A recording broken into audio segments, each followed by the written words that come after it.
Qantas has become the second major Australian business to mandate COVID-19 vaccination for employees. CEO Alan Joyce says the decision was made after a staff survey showed about 3/4 of its workforce supported the move. Meanwhile, Telstra has taken a different approach, offering employees a $200 incentive if they get the jab. So when it comes to the carrot versus the stick, which will give us the best result?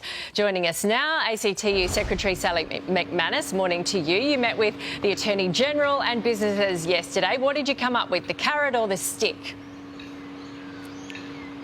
Look, in Union's view, it's definitely the carrot. This can be a really divisive issue in workplaces and in the community. And at the moment, it's so hard for people to even get the jab anyway because of supply. What we should do is get behind and support people, give them the time off to go get it, make sure that they're covered if they get sick.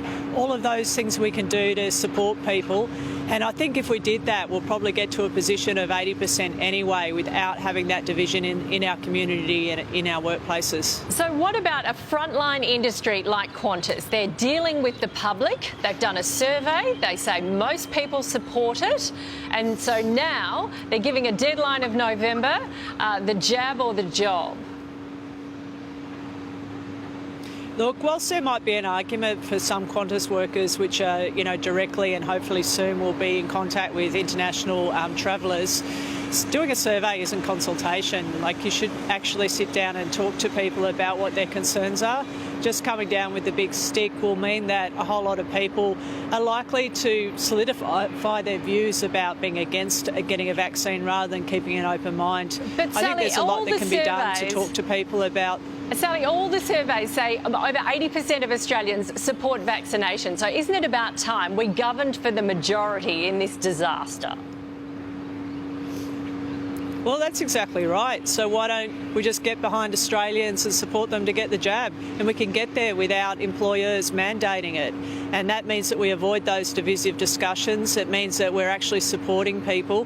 In other countries where this has happened and they've mandated things, or it's become a really political issue, it's had a bad outcome. People have listened to, conspiracy theories on Facebook or YouTube rather than medical experts. And we absolutely want to avoid that in Australia. Yeah, and so a lot of them aren't changing their mind. So what if you are vaccinated? Can you refuse to work with non-vaccinated people? Well, part of the problem is it's not your workplace necessarily, and it's actually the unvaccinated people who are the ones most at risk of hospitalisation and death. It's your whole community. We've got to get everyone to 80% because we're all going to be in the community, and it may not be a workmate. It could be someone you don't even know that you come across that you could get the virus from. That's why we need like a unified, supportive, everyone rowing in the one direction, encouraging and supporting people to get vaccinated rather than getting into separate camps around this issue. OK, let's get rowing. Thank you, Sally, for your time this morning.